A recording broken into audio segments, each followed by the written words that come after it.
It looked like somebody was bent over and had their head in the window of the deer blind.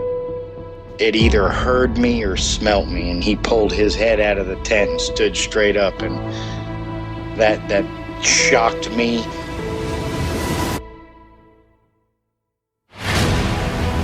They don't make people that big. The way it moved, almost as if it was gliding across the beach. I've never seen anything move like that in my life. They were screaming at each other in gibberish. It sounded like a language, and they were chuntering away back and forwards, back and forwards, back and forwards. I know what a bear looks like, and there is no way on this planet that what I saw were bears.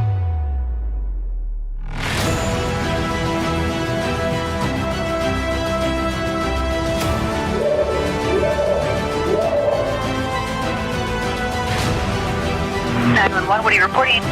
Jesus Christ, you better... Sheriff, Zia! Hello? Get somebody out here. What's going on now, sir? That son of a bitch is about 6'9", I don't know. Do you see him now, sir? Yes, I'm looking right at him. Hey, this is Sherry Mack from Kansas City. Go Chiefs! You're listening to Sasquatch Chronicles, best podcast in the world.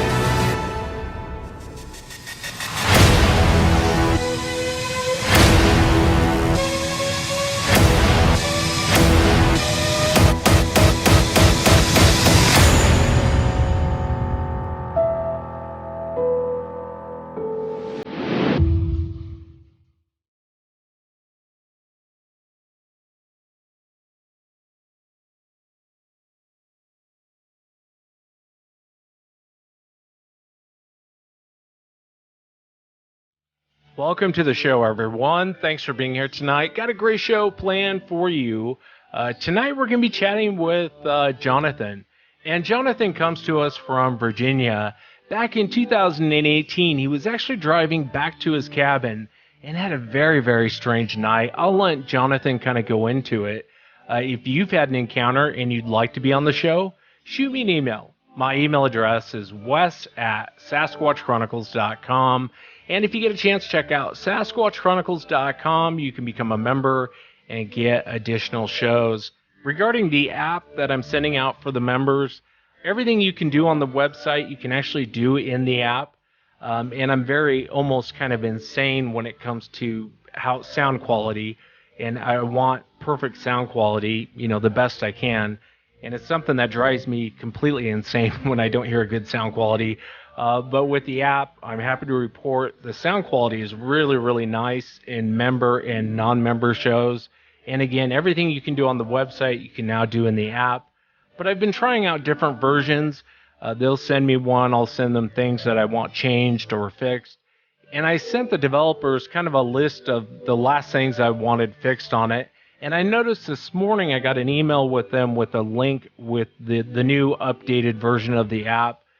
So I'm going to run through some testing, and if everything's good to go and there's no issues with it, I'm going to ask them to release it to the Google Play Store and to iTunes. I'm hoping to get that done either this week or next week. Don't hold me to it, because if I find an issue with it, I'm going to have it fixed before it gets released. So that is definitely coming soon. I'm also working on Chronicles After Dark. I was almost completed with the first episode, and the new computer I purchased for video production and now audio production crashed on me at the beginning of the week, so I had to get a different computer. It's been a hell of a week. But I've been trying to get everything up and running in between doing all the normal stuff that I do.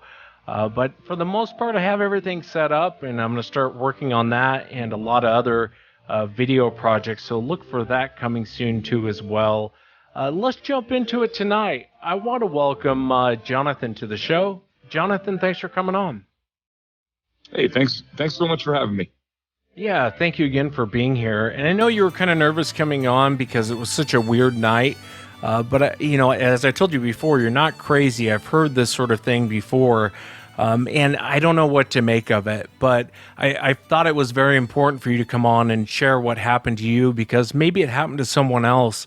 If you would you just kind of start from the very beginning, kind of tell us what you were doing and walk us into what happened? Sure. So I'm a visual artist, graphic designer, photographer, that sort of thing. And I live on the coast, but I have fallen in love with recently, over probably the last 5 or 6 years, with the Blue Ridge Mountains, and more specifically the Blue Ridge Parkway area of Virginia, and wanted to do a project. And I'm not finished with the project, just yet. So I can't go too much into it, but it's going to be really special. But so I spent a lot of time, weekend trips here and there to Virginia. More specifically, for the listeners who might know that area very well, it's Patrick County, Virginia.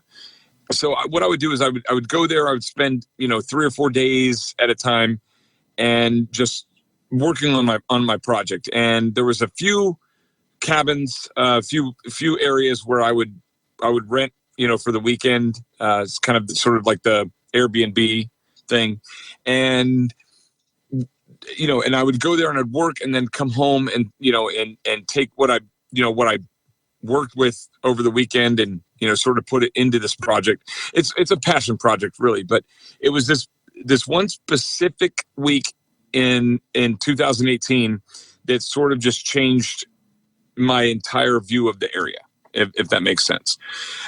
So I had spent the day working and wanted to go out and just sort of take in the scenery. And if you've never been to the Blue Ridge Parkway in Virginia, it is absolutely breathtaking. It's stunning.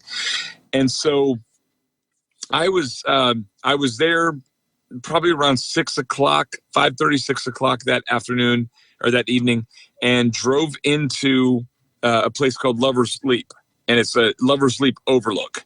And up there, you pull off the side of the road, which is it's off of Route 58 in Virginia, in Patrick County, and it's just gorgeous. It's absolutely gorgeous. You can just see for miles and miles. And I wanted to just sit and sort of take it in and write a little bit more, and do a little bit on Lover's Leap for my project.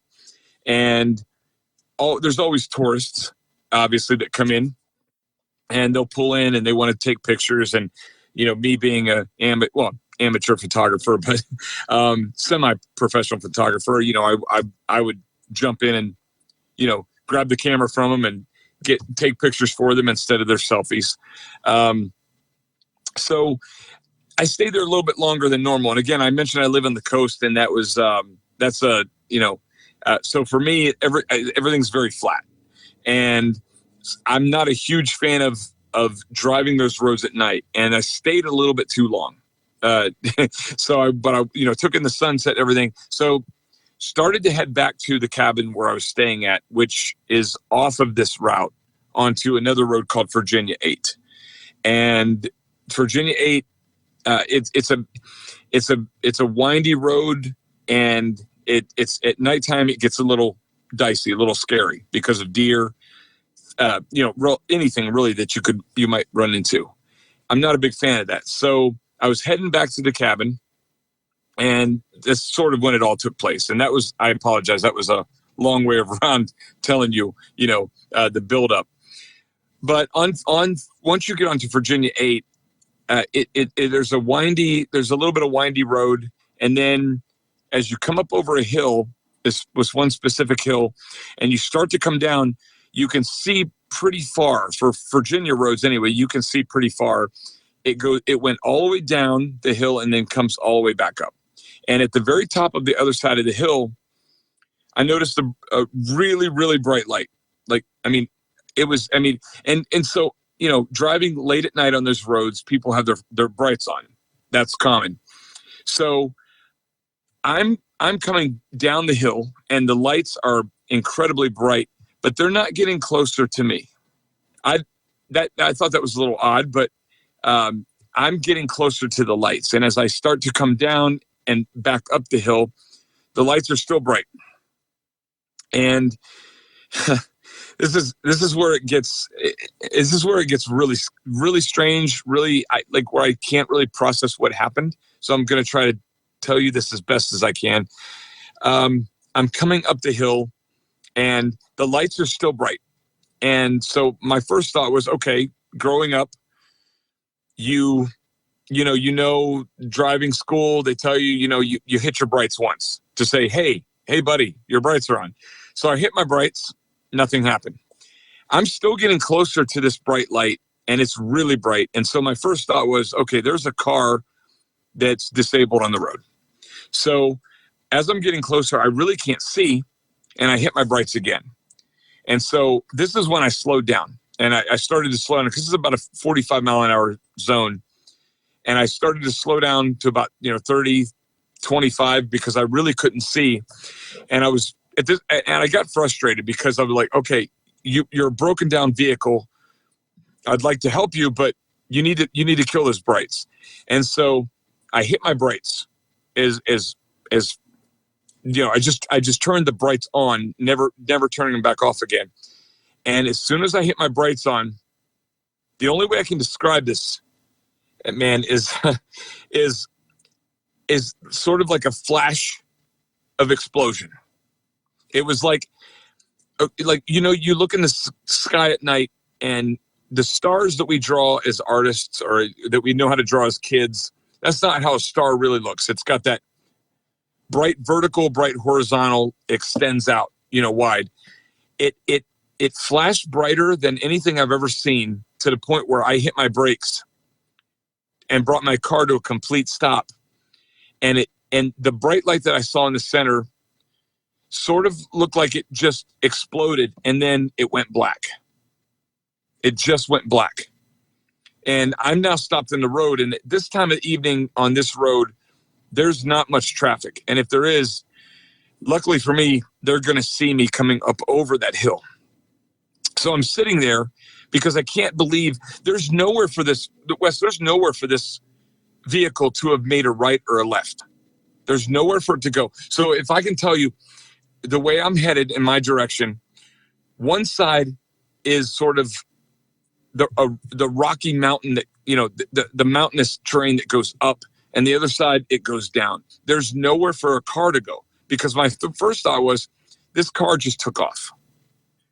And so I'm stopped. My car's running, but I'm stopped. And I was trying to actually regain my not my vision, but if you look into the sun for 30 seconds and look away, I couldn't see very well. So I put my car in park and I turned my brights off. But as I was looking ahead, I saw something in the road. Up at the top of the hill, I saw something in the road, and it looked almost like just a bag of trash. It looked like a big black bag. That's how I would describe it. So I hit my brights, and it was not a black bag. It was something. There was something in the road.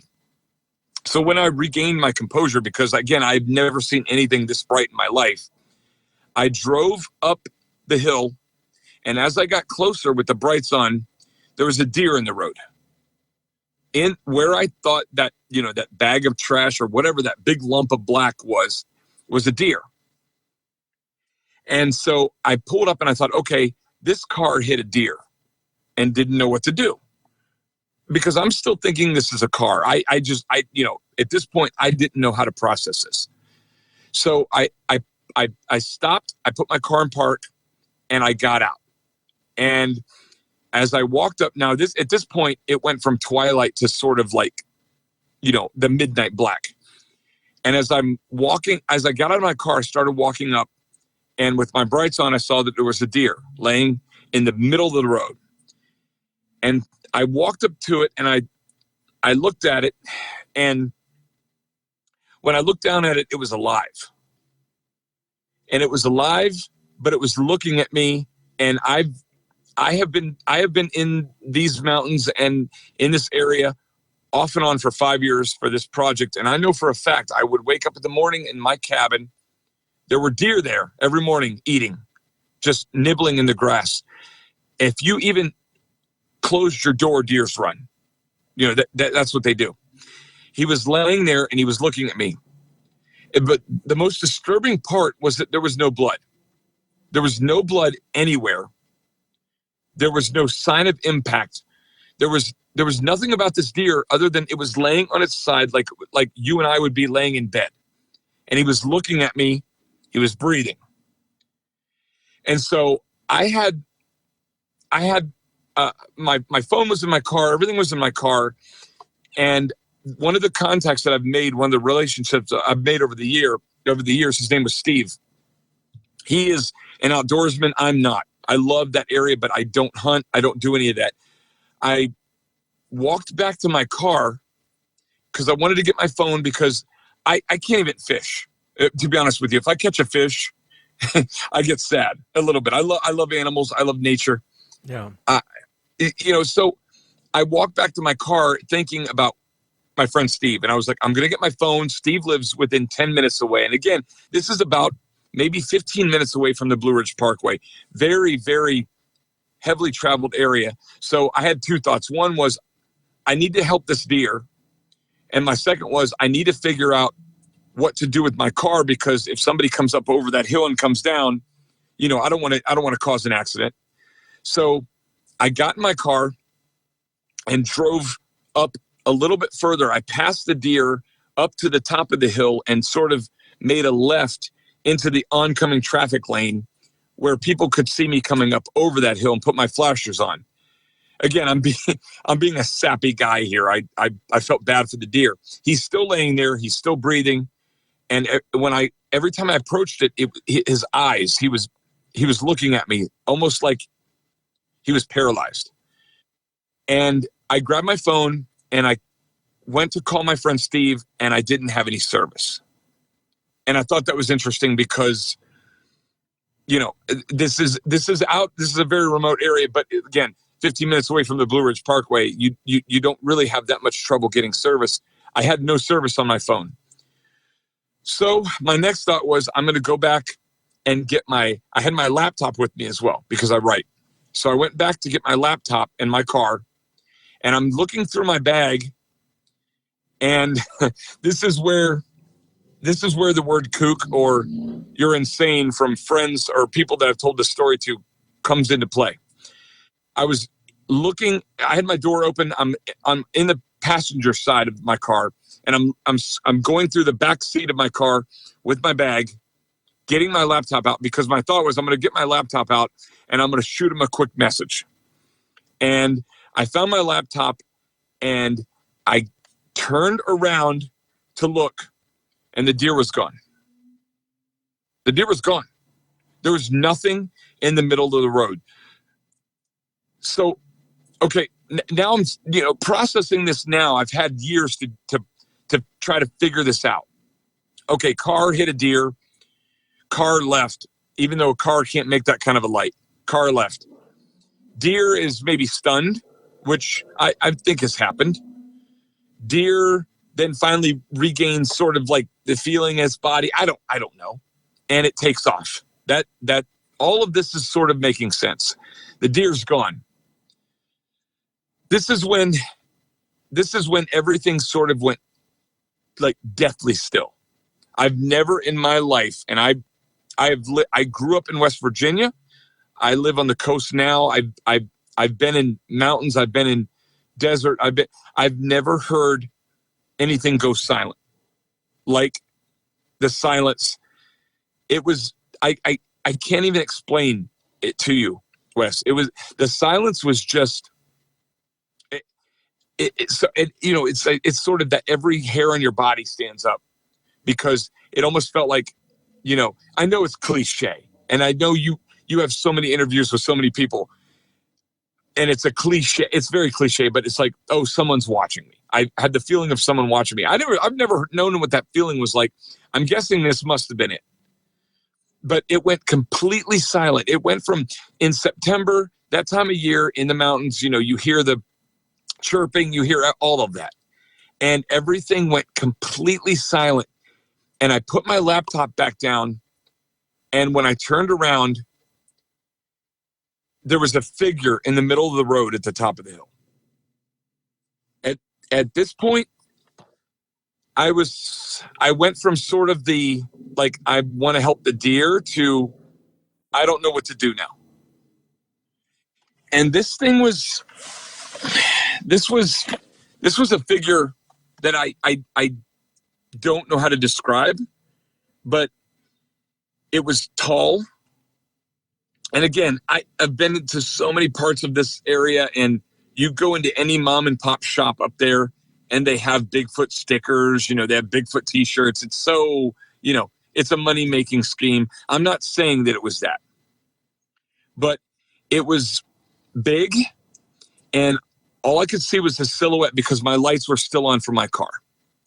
And he was probably, I want to say maybe 50 yards. I'm thinking a football field like dimensions, maybe 50 yards away. I'm on the 50-yard line. He's in the end zone.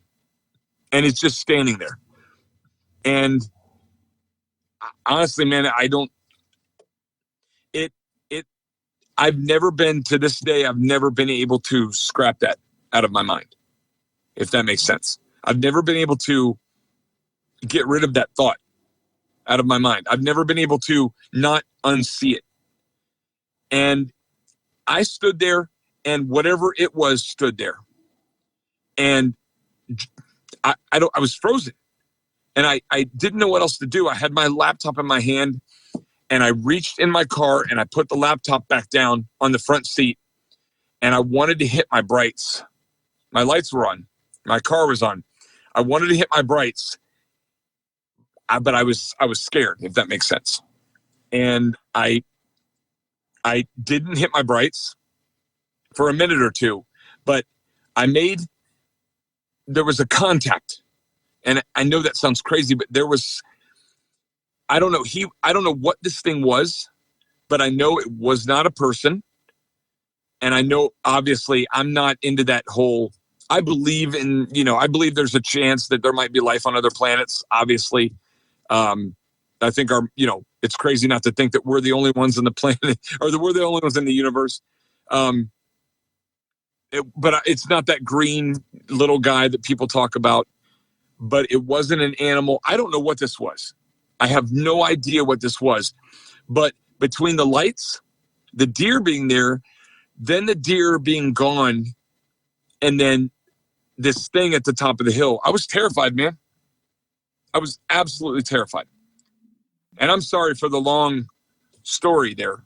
Yeah, no apologies at all, man. I was absolutely terrified. And so I stood there it felt like an hour. It was probably maybe a minute. I don't know. And all I knew was I didn't feel safe and I didn't feel comfortable. So the deer's gone. My job's done. So I went to get my car. My car was running, and I hit my brights, and it just took off towards, if I'm looking at the road, it took off away from me to my left. So I'm looking, it went to its right, my left. Down over a bank, up a hill, stopped one last time, looked at me again, and took off. I sat there because my first thought was, I need to move my car in case another car comes. I wish to God there would have been another car. Somebody else would have seen this, but it didn't. One of these experiences is crazy enough. A deer in the road that's alive, that you can actually approach and it doesn't run away. The lights were scary enough, but this thing looked at me, and I felt like it was trying to tell me something. I felt like it was talking to me, even though I couldn't hear anything. I'm not going to go into that. I'm not going to get that crazy. But it was looking at me, and I was looking at it, and I don't know what it had to do with the light. I don't know. Did it have something to do with the deer? I don't know. Yeah, very strange. Very, very strange. I know when you talk about how quiet it was, and until you experience it, it's kind of hard to explain that to someone, but I've experienced it twice, and I know exactly what you mean. It's so quiet, your ears almost ring. You know what I mean? Yes. Yeah, it was, because again, you hear the forest, the mountains. Yeah, most people can kind of relate, unless you live in, Manhattan, and born and raised in Manhattan. Most people can kind of relate to like the late summer sounds. There was nothing. But I can't stop. There's a few things I can't stop thinking about. One was obviously the way the deer was looking at me. It wanted to lift its head up, but it couldn't. But its eyes were fluttering. Its eyes were moving back and forth, almost as if it was saying, I don't know if it felt like the deer was saying, help me, or I'm warning you, if that makes sense. But then the silence, but then the lights, I don't know what the lights, I can't even describe. It's like if somebody hit you with, I don't know what kind of light. I really don't know how to describe that. But if somebody hits you with the brightest light you've ever seen, and it sort of did that horizontal, out to the right, out to the left, and then which further, and then up and down, vertical, and then horizontal, boom. And then it was gone. I mean, that alone would have set me over the edge. The deer, but then the part that just keeps me up at night is standing there having to stare down 50, 45 yards, something like that, away from the biggest thing I've ever seen in my life. The scariest thing I've ever seen in my life, and I don't know what it was. Can I ask you really quick? I know that you are 50 yards away from this thing, which in reality is pretty close. I mean, in the grand scheme of life. And you're kind of seeing basically an outline. Was there anything about the shape or how it was proportioned that really stays with you? It was top heavy. Maybe that's the right word I'm looking for. From waist up seemed to get larger. The waist up seemed to get larger and very muscular. But honestly, I can't really remember, if just being honest with you, from the waist down, because I just remember seeing the face, or not the face, but the shape of its shoulders. I mean, it looked like, I'm just thinking a bodybuilder that was like, I don't know, a bodybuilder that was covered in like black duct tape. I don't know how to describe it. That doesn't make any sense. Anybody that hears this is going to say, what does that mean? Not black duct tape. The mustaches and the beards that you get for Halloween, that you buy at Party City or something, that material. But it was like a bodybuilder covered in that material. But I couldn't see a face. I couldn't see like definition of shape of ears or anything like that. I couldn't see anything like that. And I didn't see eyes either, because again, that's not that far away, like you said, but pitch black at night and brights on, it just sort of created this perfect silhouette, a silhouette which I actually drew. I couldn't sleep for probably a week after that. And I sketched it over and over again, probably 100 times. I filled a sketchbook, an entire sketchbook with everything, with the whole night. I can, I see the deer blinking at me. But the bright light was almost just like it's like what I think of when scientists talk about like stars exploding.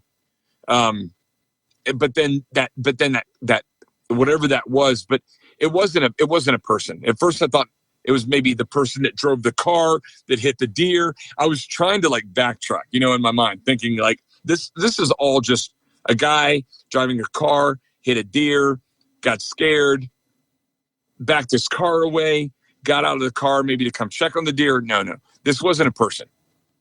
There's no one can convince me that this was a person. Yeah, you're trying to make sense of what's going on. When you guys were both standing there and looking at each other, I wasn't sure if I caught on what you actually said or not. Was there any sort of communication between you and this entity or creature, or was it pretty much just kind of a standoff? It was a standoff, but I felt like it was trying to talk to me. Like I don't want to I'm trying to I'm trying to downplay, sounding absolutely crazy or absolutely insane. I didn't feel fear when I was looking at it. I don't know if that makes, like when I first looked up and saw it standing there at the top of the road, it was that stomach dropping, like when you're going over the first hill of a roller coaster thing, like terrified. But then after whatever this was, 20 seconds, 30 seconds, 5 minutes, I don't know how long it was. I felt a sense of almost like it was so silent out, and it was just between myself and whatever this was. I felt a sense of peace for just a moment. It wasn't like I needed to get in my car and back out of there. It wasn't like I was in a bad neighborhood and I needed to get out of there. It was like I wanted to, I don't know, it was almost like I wanted to leave my car. There was like part of me saying, go see this thing, go talk to this thing. And then, on the other shoulder, it's saying, no, don't let go of the window, because my hand was holding, the door of the car, like for dear life. But no, there was no communication. It didn't make a noise. There was no sound anywhere. It felt like there was no sound within 1,000 miles of me. Yeah, I hear ya. Let me ask you about the deer. I'm curious, it didn't get up and run off. Did you notice any sort of injuries? Obviously, it didn't have a broken neck. It probably, wouldn't be alive. But did you notice any sort of injuries on the deer? Nothing. That's what, because again, like I said, I grew up in northeastern West Virginia. I born and raised, grew up there, I've spent so much time. I lived in Tennessee for a while. We lived all over. I lived in Western Pennsylvania. Deer is part of my life. I've hit, unfortunately, I've hit 3 driving. I was never a hunter, but all my friends were. I'm very familiar with deer, and that even at the cabin that I stay at, when I go up to the Blue Ridge Mountains, they're they're out there in the mornings eating. Early morning, 6:30, 7 o'clock. I would always make a cup of coffee, go out on the deck, and quietly sit there, and you could watch them just come up out of the hills and eat, and then be on their way. There was nothing wrong with this deer, but it could not lift its head off the ground more than, I want to say, 2.5, 3 inches. It would lift its head up slightly. The body was still. Its legs from the like midsection of the leg down, and I don't know what that's called. I'm not a hunter, but were kind of almost like it was trying to run. Deer run. It was trying to do that with its feet, and it was breathing very heavily. But its eyes, it's still to this day, its eyes, the way its eyes looked at me was like either help me or help yourself. I don't know. It was a combination. It was like the perfect storm, because I grew up hearing about legends and lore, and I love your show, and I listen to other shows, and I've read multiple books, but it's like one of these 3 things would have happened that night, and then you deal with it. But all 3, I just don't understand. What was this light? What did the light have to do with the deer that had to do with this linebacker? That's the only way I can describe it. Like an NFL linebacker, but obviously was not a person. Can you describe the light? I mean, was it 2 lights or was it 1 light? And I'm very curious about the lights. Would you kind of give us a description of the light that you saw? Sure. So it it was almost a perfect circle when I was coming down the hill. When I came up over the hill and started to come down, and again, this was on a road. It's Virginia 8, and people can look it up, look at Google Earth and see it. It's a 2-lane road. It's middle of nowhere, very remote. But I came up over the hill, and when I saw the light, it was like almost like a perfect circle. But I've noticed, I know that some guys, and I shouldn't say guys, they're women too, but some people out there do have like, the floodlight, if that's the right word, like, out in the woods, people that hunt will have that big light on the the top of their trucks. It wasn't 2 lights like headlights, but sometimes if you're far enough away from a car with their brights on, it almost seems like 1 light. It was 1 solid light, and it was an orangish. It was brighter than headlight, or it was a different color than headlights. It was almost like a red. It was almost like a burgundy color, and as I started to get closer, it went from sort of that burgundy down to like a burnt orange, and it was bright. But I hit, again, like I said, I hit my brights 1 time, nothing. Hit my brights, just quickly on and off, like, hey, buddy, turn off your brights. I can't see. I did it the 2nd time, but it was the 3rd time I was like, all right, dude, I've had enough of you. And as soon as I hit my brights on to leave them on is when it was like this explosion. The only way I can describe it is imagining looking at a star that burns out. Yeah, another witness described very similar to what you're talking about, Jonathan. He talked about the Death Star. When it explodes in Star Wars and it kind of dissipates everywhere. That's kind of what he was saying as far as what he saw. Thank you. Yes. And I don't know. You telepathic. Yeah, I'm wearing a Star Wars shirt, by the way. Anyway. Yeah, it was sort of that boom, and you can see. Like I said, the vertical lights, the light that went up and down and then left and right, the left and right went out further, but it happened so fast. And then it was pitch black. That was it. And it looked like from where I was at to the light, it looked like maybe from where I was at, like maybe the size of a basketball, like, as far as dimension wise, but it was in the exact same place as where the deer was. When I approached it, where the deer was laying. Yeah, and I know you were heading back to your cabin. How far away is your cabin from where this took place?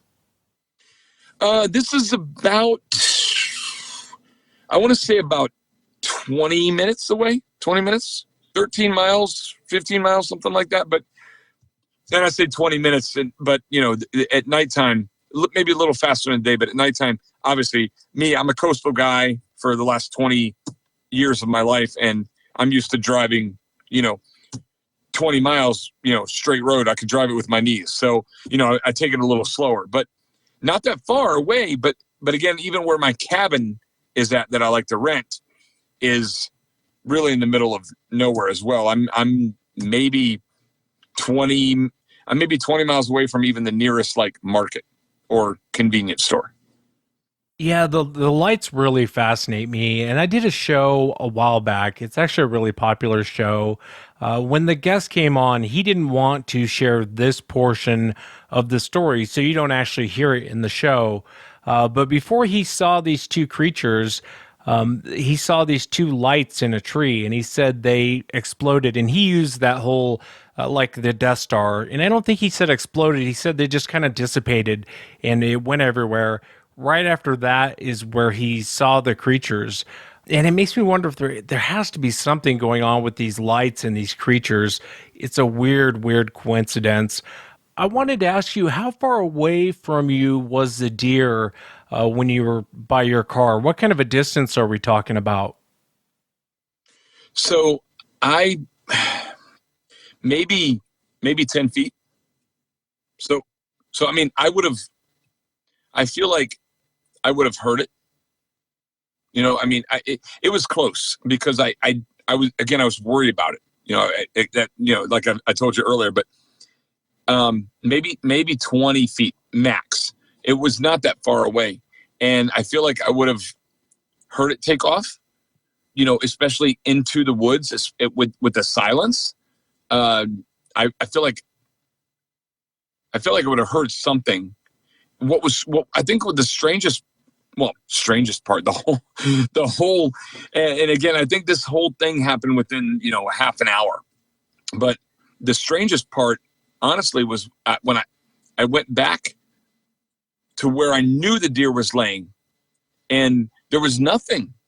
There wasn't drool from the deer. I don't know if deers drool, but there wasn't hair. There was nothing there. There wasn't any indication that 30 seconds ago, a minute ago, there was a deer laying there completely paralyzed. It doesn't make any sense. Yeah, that is odd, because even if the deer would have gotten up and ran off, you would assume you would have heard it. Yeah, I would have heard it, because again, I have a brother-in-law who has a beautiful place up near there. Maybe about 3 hours away from there, but and has trails in his backyard, and lives in the middle of the mountains, and you walk through the mountains by yourself on a trail, and I've been on the Appalachian Trail as well, and you hear a deer, they make popping noises, they step on branches. There was nothing, and then seeing that being there was, I don't know, that I mean, obviously that was, the icing on the cake, but it was, I just don't know. I spent the last few years trying to figure out what part of this story creeped me out the most, if that makes sense. But obviously it was what was standing there, because it was not, people talk about bears, and I've been up there enough to know that this was not anything that should have been there, but I don't know why it was there. It's hard to wrap my head around. That's why, that's why I wanted to try to, share it with somebody finally, because it's been haunting me for a few years now. Yeah, I'm glad that you did. I really am. And, there's a lot of bizarre cases. I know when I had Stan Gordon on, he's kind of a UFO investigator in Pennsylvania, but he wrote about these weird Sasquatch encounters the same time that these UFO encounters were going on. I think it was back in the 60s and 70s in Pennsylvania. If my memory's right, I think the book is called Silent Invasion. But there's an account that Stan investigated where one of these creatures was up on the porch of this old lady's home. And I've talked about this before. She stepped out, had a shotgun, took a shot, and it disappeared in a weird flash of light. So there's definitely strange accounts of these things going on. And I think if people just pass them by or, dismiss them, I think it's a huge mistake. So when you were looking at this creature, did it have a deer on its shoulders, or was it carrying a deer? No, if I could, I wish that I could, I wish people could see my sketch. I would gladly put that sketch in your hands, but it was almost like it was just, imagine being too big. Imagine your arms being too big for your body, that you and I can put our arms right next to our waist. We can put our arms right next to our stomach. But imagine being too big for your body, that your arms can't go all the way down. And the arms were, they were, the problem, what really has frustrated me is I've done a lot of research since this point, and I've looked at a lot of, obviously, the video that you can go back to and see, I can't remember the name of it, but the famous Bigfoot video. Oh yeah, the Patterson-Gimlin film. Yes, I've watched that. Nothing like that. The arms weren't down to its knees. I don't know. It almost felt like it. Again, the only way I can describe it is a bodybuilder, because the big thick area around its neck, and its head was, I mean, it was perfectly proportioned except from the waist down. The waist down didn't attract me to look. I mean, not attract me, but to look at. It was almost as if it came to. It was almost like if it came to a V shape at the bottom, and then just. That's why I said it was almost like a. You know, they people call it the pear shape, but flip the pear upside down. But it was huge. I know it was huge because it was. If it was, like I said, I'm trying to put this into something that people can understand and that I can understand, and being a sports fan, 40, 45, 50 yards away. And it was, I just know if I would have been right next to it, I can't imagine the size, because it looked twice the size of me from where I was standing. Just monstrous. It was huge. And what kind of a creature like that? What kind of a being like that? Let's just say, even if it was something here that we're used to, what sees a person and doesn't take off? Right? That's what I'm struggling with, because it doesn't matter what kind of animal you encounter, animals take off. They'll either take off or they'll attack you. What kind of a being must this have been to have stood there and had a staring contest with me? It was like the Wild West. Like, who's going to draw first? I don't know. And I wish I had more. I wish I could give you and your listeners more details of what it looked like, but I couldn't. It was more of a silhouette, a perfect silhouette. And if I can, I would love to. I'll take some screenshots of my sketchbook and send them to you sometime so you could see it, because I have it embedded in my mind, and I blame that on the day job as being an artist. But however long this was, and we were just staring at each other, and I felt peaceful, which was odd, because if I see anything in the woods, I'm taking off. I'm not that brave. And then however long that happened, however long that was, it just split. But it wasn't fast. It just walked to its right. If I'm looking at it, it walked to its right, to my left. And that side of the road was where the hill started to gradually go up. And it went up that hill, and it was gone. And now I'm left with no creature, no deer, and no light. Like, I just don't understand. I want somebody, if anybody hears this, I want someone to tell me, either I'm nuts. I had nothing to drink that day, I can tell you that. I just want someone to tell me either I'm nuts, or, hey, this kind of stuff does happen. Yeah, you're not crazy, and this stuff definitely goes on. There's a lot of really, Sasquatch is weird enough, but some of this other details that come out in encounters, it absolutely goes on. And anyone who tells you different is delusional, or they're lying to you. Does it happen in every encounter? No. But these weird incidences do go on. I wanted to ask you about your impression.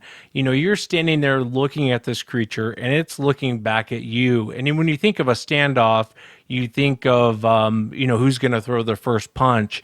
What was kind of your impression as you were looking back and you had this standoff with the creature? Because it's strange. If it would have just kept going, you probably would have never seen it. Right. And that's a really great question, because that's one I was hoping you would ask me, and because I've actually written this down so many times before. I almost feel like I'm sorry I apologize for saying he. I keep saying he, but I feel like it was as curious about me as I was about it. There was, again, like I said before, a creature, you see something in the woods, and unless it's going to attack you, it takes off. I don't feel like there's any middle ground. I feel like you see a bear, if the bear leaves you alone, you leave the bear alone. If there's cubs around, the bear will protect the cubs. This thing was I feel like it was trying to tell me, and again, this is where my head was at the time. I felt peace.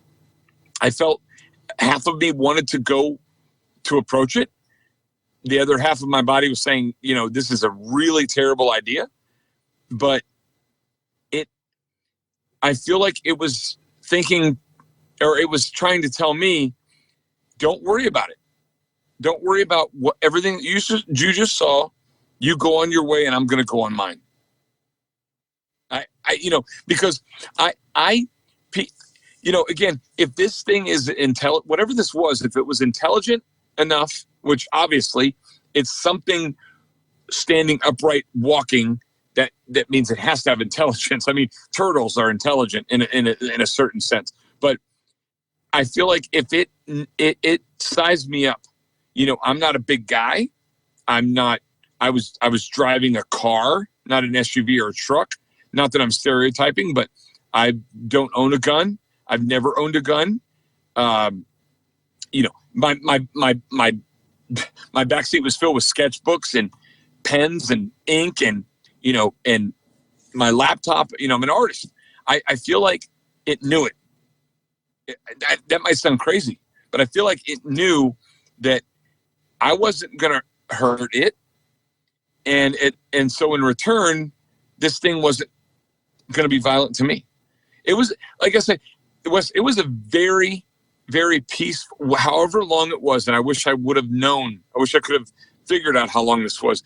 It was so peaceful between the deathly still. And by the way, when it was gone, everything returned to life. The sound came right back. And so my drive back, which I was shaking, and I get back to a cabin that's in the middle of the woods, completely pitch black. There's nothing out there. I had every light. I had every light in the cabin on for the rest of the night, and I didn't sleep. And I sat there in the room that was in the center of the cabin that I couldn't see out of the windows of because I was that terrified. But it was so peaceful, and I don't think it knew. I feel like it knew, and I feel like it was trying to tell me, I'm looking at you, you're looking at me, we're going to size each other up. I'm as curious about you as you are at me, and I'm going to go on your way, or I'm going to go on my way, and you're going to go on yours. But I just don't know, where how all of this tied in. What was that light? That's what I want to know. What the hell was that light? And the light disappeared and then put a deer there. Or I don't know if the deer was already there, or if the deer was crossing before I came up over the hill. Was the deer crossing the road, which all the time happens there. There's those yellow, deer crossing signs everywhere in the Blue Ridge Parkway, in the Blue Ridge Mountains. Was the deer crossing the road and this thing appeared? Then what was this thing?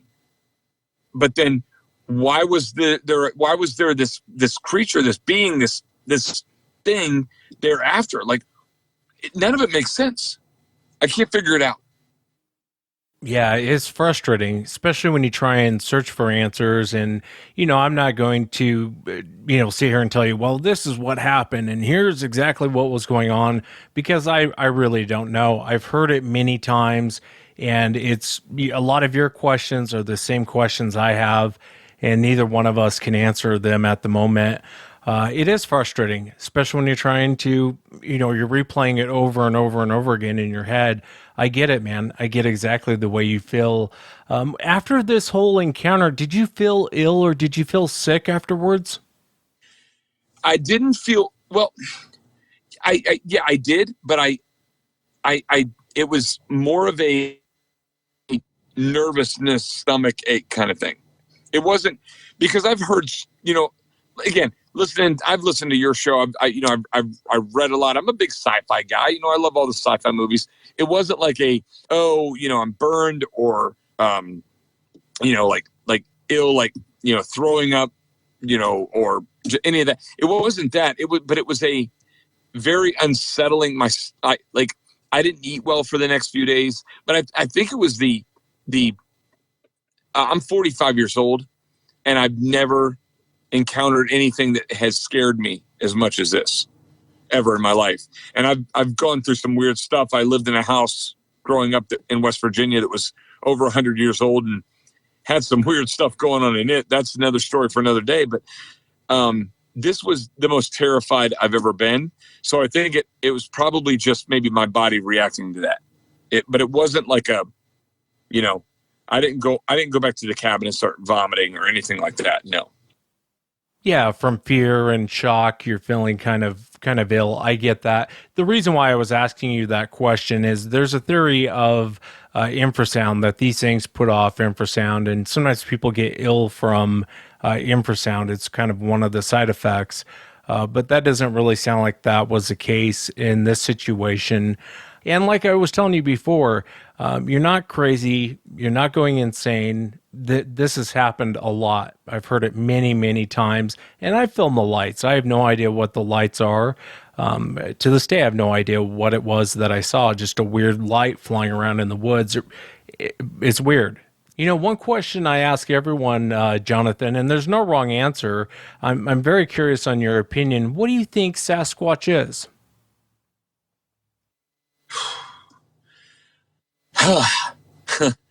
I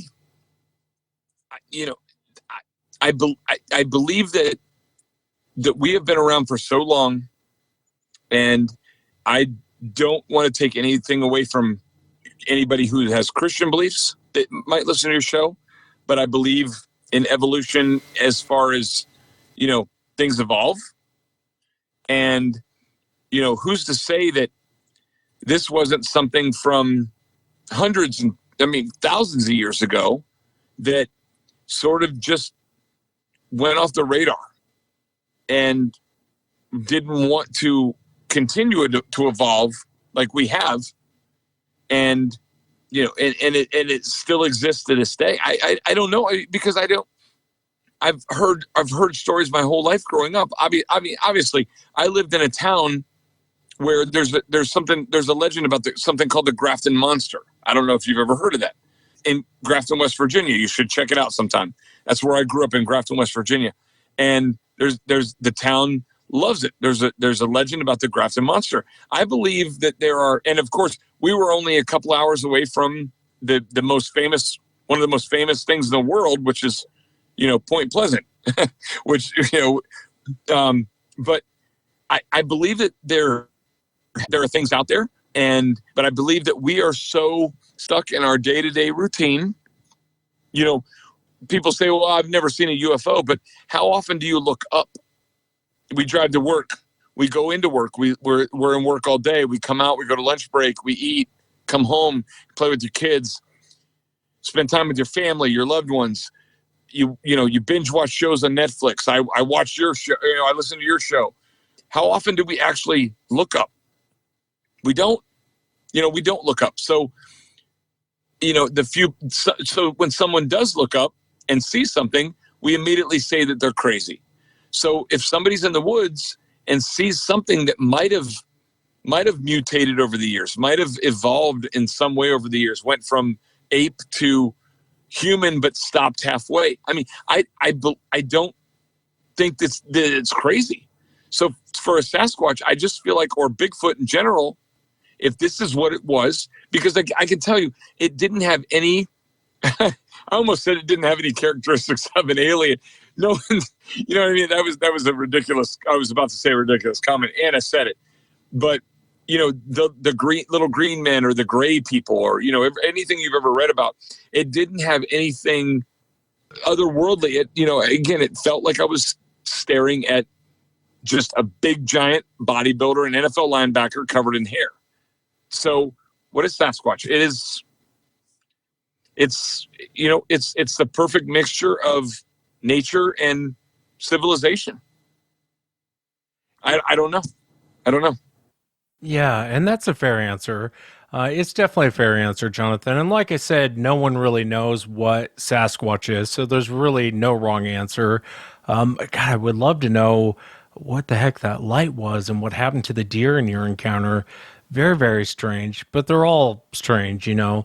I really appreciate the fact that you would take the time to come on and share something very personal to you as far as what happened to you. Thank you so much, and thanks so much for your time, man. I enjoyed chatting with you. Hey, thank you for having me. Appreciate it. And that's it for tonight, everyone. Remember, if you've had an encounter, shoot me an email. My email address is wes@sasquatchchronicles.com. If you get a chance to check out sasquatchchronicles.com, you can become a member and get additional shows. Until next time, everyone.